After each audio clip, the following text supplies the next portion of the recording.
Je n'avais pas oublié, il y a un premier temps fort quand même, tout de suite ce matin, avec Laurent Nizri, président de l'Axel, que j'invite à me rejoindre.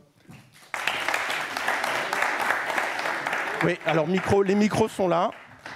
Alors normalement, il s'ouvre tout seul, je crois. Ouais. Aussi bien que le tien ou... Ouais, aussi bien que le mien, tu vois, j'ai voulu faire une petite animation. Bon, Laurent, merci. Bon, je te laisse la parole, il te revient d'ouvrir cet événement. Bah, c'est okay. gentil à toi, merci. Juste après. Merci. Merci. Bonjour à tous. De toute façon, un début d'année sans le baromètre, c'est comme si on faisait pas la galette en janvier, les vœux, enfin voilà, c'est... Tous les ans, j'ai le plaisir de vous retrouver ici. On a eu une ou deux exceptions, mais dans l'ensemble, on se retrouve tous les ans. Et j'en parlais en bas avec l'un de nos membres, c'est quand même une des forces de cette association, c'est de voir depuis longtemps les choses dans la durée. Donc je vous incite vraiment à regarder ce baromètre, mais surtout aussi tous les anciens. Vous pouvez comparer les évolutions et parfois une non-évolution est une information. Il y a des fois on s'excite beaucoup sur certains sujets, on se dit les Français veulent que quelque chose change, etc. Puis on fait plein de choses, on sort des nouveaux services. À l'Axel, nous avons quand même un nombre assez représentatif des entreprises françaises dans le numérique. Pas que les startups, mais aussi les grands groupes qui innovent beaucoup. Et toutes ces entreprises, parfois, se disent « Ah, on va aller vers là, on va faire des grandes études marketing. » Et puis il y a des sujets qui bougent pas du tout. Et d'autres qui bougent beaucoup plus vite qu'on ne le penserait. Vous verrez, certains résultats sont parfois étonnants. Je pense par exemple aux escroqueries, où il y a un sentiment d'escroquerie en ligne plus faible. Moi, c'est marrant, je le sentais plus fort. Mais enfin, c'est pas moi qui ai répondu aux questions. Voilà, donc je vous engage vraiment à lire le détail. Mais alors moi, je vais pas vous en parler en fait. Parce qu'il y a plein de gens qui vont faire ça très très bien toute la matinée, des superbes tables rondes. Donc moi, je vais vous dire juste quelques petits mots d'introduction. Vous avez noté qu'on vous a accueilli avec du papier. Un petit listing. Alors en fait, à l'Association de l'économie numérique, on est beaucoup plus digitaux que cela. Hein. On a des outils. Et il se trouve qu'on ne pouvait pas faire mieux hier. La Russie, ou enfin il paraît, on ne sait pas, hein, des gens peut-être liés à ces pays-là auraient fait des attaques vers les services de l'État. Et donc ça a gêné nos accès ce matin, puisque vous l'avez noté, nous sommes accueillis dans un des locaux de l'État. Et alors je vous promets, je n'ai aucun lien avec Vladimir. Mais je le remercie pour le timing, parce que faire une attaque des services de l'État la veille du jour où nous rendons le baromètre, formidable. En pub, là j'espère, après je fais confiance à mes équipes pour que ça soit repris dans les journaux, qui prennent le baromètre, les résultats sur la sécurité, ça nous aiderait. En tout cas, vraiment promis, je ne le connais pas personnellement. Est-ce que vous pouvez lever la main ceux qui ont des ados ou pré-ados à la maison? Ok, comme ça je ne suis pas tout seul à partager ma détresse. Parce que moi, quand on parle d'IA générative, d'escroquerie en ligne, de réseaux sociaux, de protection des mineurs, je ne rentrerai pas dans le détail, vous voyez tout à quoi je pense. Moi, perso, des fois, je panique un peu, en fait. J'en ai un de 13 ans. J'ai l'impression d'être un vieux réac, des fois, avec lui, alors que je pensais être hyper progressiste. Et en fait, c'est vrai que je devrais peut-être moins regarder son téléphone et ce qu'il en fait. J'arrive pas toujours à me retenir. Donc, voilà, ce qui est pas mal, c'est qu'il parle. Donc, on parle beaucoup. Et finalement, ça ressemble un peu à ce que je disais à mes parents quand ils ne comprenaient pas l'arrivée du Minitel, quoi. Même si ça paraît ridicule le Minitel aujourd'hui, mais ils ne comprenaient pas le paiement avec une carte aussi. Et puis finalement, on s'en est sorti. Alors, je ne vais pas utiliser et vous retranscrire ici le langage fleuri avec lequel il me détaille son opinion sur mon avis de bientôt quinquennat. Mais je vais utiliser, et pour gagner un pari avec mon trésorier Lionel Baraban, je vais utiliser un peu de Molière. Mon Dieu, des mœurs du temps, mettons-nous moins en peine et faisons un peu grâce à la nature humaine. Ne l'examinons point dans la grande rigueur et voyons ses défauts avec quelque douceur. En d'autres termes, c'est moins pire qu'on ne pourrait le penser, le monde s'adapte et il faut peut-être des fois qu'on s'excite un peu moins et qu'on regarde juste aussi les choses qui vont bien, qu'on travaille sur les choses qui ne vont pas et on essaye tous ensemble dans l'entreprise. Je fais un petit clin d'œil à Lionel, j'ai gagné le pari. Hein. Un resto. Et donc, pour ceux qui ne l'avaient pas reconnu, un misanthrope, acte 1, scène 1, Philinte. D'habitude, j'ai le rôle d'Alceste, mais là, j'ai fait Philinte. Pour ceux qui me connaissent. Voilà, blague à part, donc je disais, il faut être vigilant.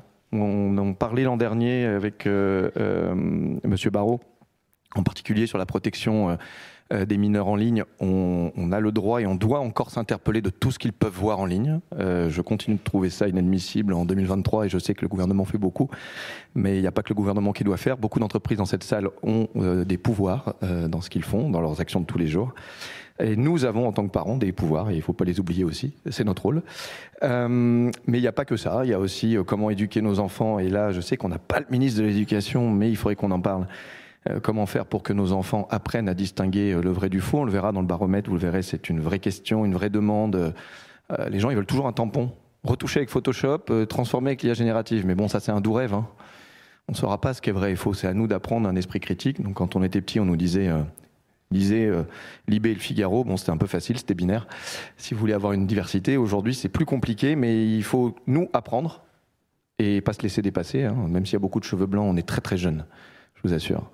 Et apprendre à nos enfants, et on compte aussi sur le gouvernement, surtout pour l'éducation, ça commence très tôt. Mais sur vous tous, les entreprises qui construisaient les services sur la durée, en pensant aussi aux enfants, à leurs usages, aux seniors qui sont là et qui ont besoin aussi de ne pas être exclus du dispositif. Je pense que vous en parlerez ce matin. Alors, on m'a dit que j'avais une zapette quand même pour faire la promo, parce que maintenant que j'ai fini mon intro, j'ai la promo de l'Axel. Parce que président de l'Axel, ça veut dire VRP. Donc j'ai oublié de dire, je ne suis pas que président de l'Axel. Je suis CEO et fondateur du Paris FinTech Forum, pour ceux qui ont eu le plaisir d'y participer. Et président de l'Axel, je suis comme vous, un membre, sauf que j'ai levé la main et vous avez eu la gentillesse de m'élire président depuis quelques années. Donc voilà, l'Axel est là pourquoi. Donc ceux qui sont déjà membres le savent, les autres, les bulletins d'inscription sont à la sortie. On essaye depuis très longtemps, puisque l'Axel, c'est une association qui a plus de 40 ans. Alors j'aime bien faire la blague, hein, mais depuis 2016, monsieur le député, nous avons enfin rénové nos statuts et il n'y a plus besoin d'avoir un Minitel pour être membre. Avant, il fallait. Heureusement, on ne suivait pas la règle. Mais c'est une association qui est née avec la télématique. Il y a eu beaucoup de changements dans cette association. Et aujourd'hui, depuis maintenant un certain nombre d'années, c'est avant tout un think tank de réflexion. On ne fait pas trop le lobby à Bercy. C'est pas trop notre sujet de venir défendre un texte ou un autre pour une raison toute simple, c'est qu'on a tout le monde. Alors j'aime bien prendre ces exemples. On parle beaucoup, par exemple, du payant français en ce moment, avec nos amis du GE Carte Bancaire que je respecte énormément et que j'adore, mais nous avons aussi comme membre Mastercard et Visa. Nous travaillons, et ça nous a valu d'ailleurs quelques débats enflammés, nous avons aussi comme membre Google, même si nous avons de très nombreux acteurs français. Et à chaque fois, la réponse est, mais parce que si on veut travailler sur la durée, comprendre ce qui se passe, c'est pas en mettant une digue devant une marée, c'est en apprenant, en comprenant. Je suis beaucoup plus partisan, par exemple, pour l'IA générative, des Américains qui apprennent aux élèves à s'en servir, plutôt que de ceux qui disent surtout n'y touchez pas. Si vous croyez qu'ils ne vont pas y toucher, les gamins, mettez le doigt dans l'œil. Et donc, c'est ce qu'on essaie de faire, d'analyser les impacts sur la société, d'anticiper. Par exemple, dans le club Paiement et FinTech qu'on a lancé en 2011, ça avait été lancé suite à des demandes de nos membres qui disaient « Je ne comprends pas. Je regarde Twitter le matin, j'ai l'impression qu'il y a eu 10 nouveaux services de paiement dans la nuit. » Et ça n'a pas tellement changé d'ailleurs. Et donc comment on distingue le buzz des vraies tendances de fond, comment on peut agir, s'approprier ces innovations, comment aussi on travaille tous ensemble. Il y a eu, et tant mieux d'ailleurs, grâce au gouvernement ces dernières années, différents gouvernements successifs, beaucoup de lois qui ont permis de faire d'une Startup Nation un mot, une réalité. Mais il n'y a pas que les startups. Il y a aussi tous ces grands groupes qui innovent et dont vous faites partie. Il y a aussi ces ETI, très nombreuses, et les startups. Mais l'idée, c'est comment elles travaillent ensemble et pas les unes contre les autres. On a déjà des marchés à gagner à l'étranger, on ne va pas se battre entre nous. Donc c'est ce qu'on essaye beaucoup de faire à l'Axel, de se rencontrer, d'échanger, de créer des liens. A priori, ça marche depuis un paquet d'années. Donc on partage les bonnes pratiques, on favorise le partage d'informations avec ces baromètres, avec ces réunions très fréquentes. Pendant quelques années, pas mal en ligne, hein, Covid oblige. Et là, on revient de plus en plus à des réunions à ce format, même si nous avons gardé un certain nombre de sujets en ligne qui nous permettent de toucher plus largement que l'Île-de-France. Parce que l'Axel, c'est une association française, mais il est vrai avec un gros tropisme parisien. Et nous avons fait quelques déplacements en province, mais avec les réunions digitales, c'est plus simple quand même de toucher un public plus large. Et puis bien sûr, créer des relations, on n'en a pas honte. Ici, vous n'êtes pas trop philanthrope dans l'ensemble, hein, j'ai pas regardé, il y a peut-être un philosophe, mais dans l'ensemble, vous faites du business. On vous motive aussi avec ça. Et quand vous vous rencontrez, c'est aussi pour ça, il n'y a pas de honte à le faire. N'hésitez pas. Donc, c'est à moi de passer la suivante. Il y en a trop pour les nommer, donc ça, c'est les membres. Si vous ne voyez pas votre logo, alors soit il faut changer de lunettes, soit il faut prendre le bulletin d'inscription à la sortie. Je vous laisserai choisir entre les deux options. Je crois qu'on donne à manger qu'à ceux qui ont un badge membre. Non, je rigole. C'est pas vrai. J'ai pas passé un slide trop vite, non? Donc là, c'est les clubs que nous avons actuellement à l'Axel. Ça aussi, attention, c'est quelque chose de très vivant. L'Axel, c'est une véritable association, et j'insiste là-dessus, dans le numérique, on est un oiseau un peu spécial. Nous sommes la seule, vous pourrez regarder, qui n'est pas un lobby, un syndicat, avec une mission de défense d'un intérêt d'une corporation. La seule. Et donc les clubs, c'est vous qui les créez. ça dépend des besoins et des besoins de la société, entre guillemets, donc des sociétés qui sont nos membres, des envies, puis des gens qui s'impliquent. Parce que c'est une auberge espagnole, donc si vous dites « Oh, je voudrais une commission sur ça », mais que personne ne vient travailler, il ne va rien se passer. Donc on travaille ensemble. Donc si vous amenez, je prends l'exemple du Club Santé Connecté, qui n'existait pas il y a 3-4 ans. C'était d'abord les objets connectés, et puis les objets connectés, ils se sont tentés avec la mobilité. Bon, ça n'a pas trop pris dans nos membres. Et ils se sont tentés avec la santé, là ça a bien pris dans nos membres. Et donc maintenant, il y a beaucoup de membres qui viennent de la santé, il y a un vrai sujet. Le Commerce Tech Club depuis des années, le Confiance et Data qui est le plus historique, et donc avec le baromètre ce matin, le Payment FinTech Club, donc j'ai le plaisir de présider depuis 2011. On a fait un petit spin-off avec Assurance et Digital parce qu'il y avait tellement d'assureurs qui demandaient qu'on ne pouvait pas tout faire dans nos réunions Paiement FinTech. Donc maintenant vous avez aussi un club Assurance et Digital et le club juridique. Mais l'Axel, ce n'est pas que ça, il y a aussi plein d'autres choses. Par exemple, donc il y a les conférences des clubs, il y a les interviews. Nous venons de lancer un nouveau format. Donc, par exemple, les 2 premiers invités, le président de DocaPost et le président d'Alliance France, qui seront dans un cycle d'interviews. Nous aurons aussi la présidente directrice générale d'Orange prochainement, le président de l'ADEME.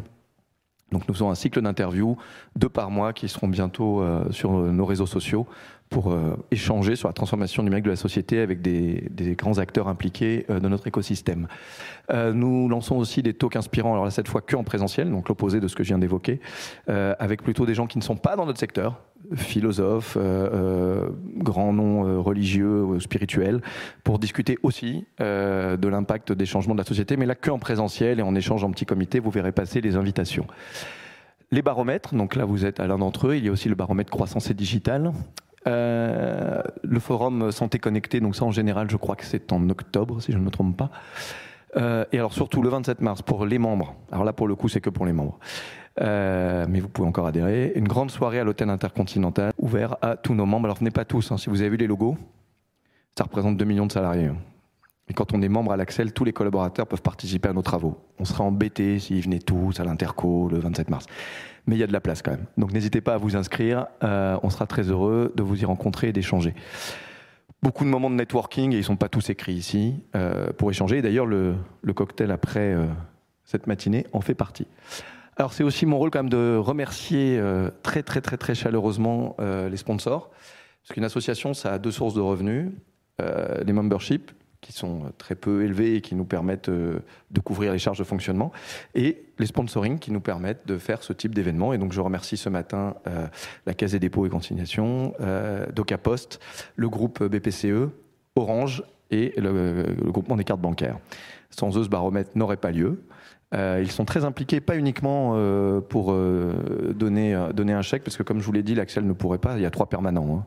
Donc c'est vraiment, on demande aux gens de s'impliquer, de participer ensemble. On fait toujours attention à avoir une pluralité de sponsors qui permet que ça ne tire pas la couverture à l'un ou à l'autre.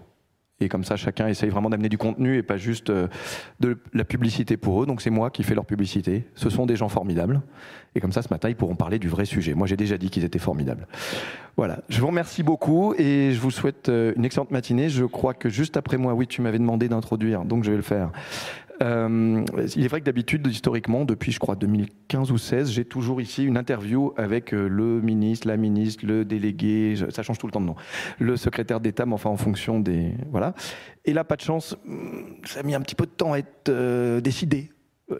Qui serait à ce poste. Et donc, malheureusement, quand Mme Ferrari est arrivée, son agenda, il avait déjà été rempli par un certain nombre de contraintes. Et donc, elle a dit oui et non, pour des raisons de contraintes de planning qu'on peut aisément comprendre. Mais elle a eu la gentillesse de nous faire une petite vidéo. Et je crois que vous allez nous lancer ça juste après. Voilà, donc nous remercions Madame la secrétaire d'État, Madame Ferrari. Et je vous souhaite une excellente matinée et plein de découvertes des travaux de l'Axel. Merci à tous.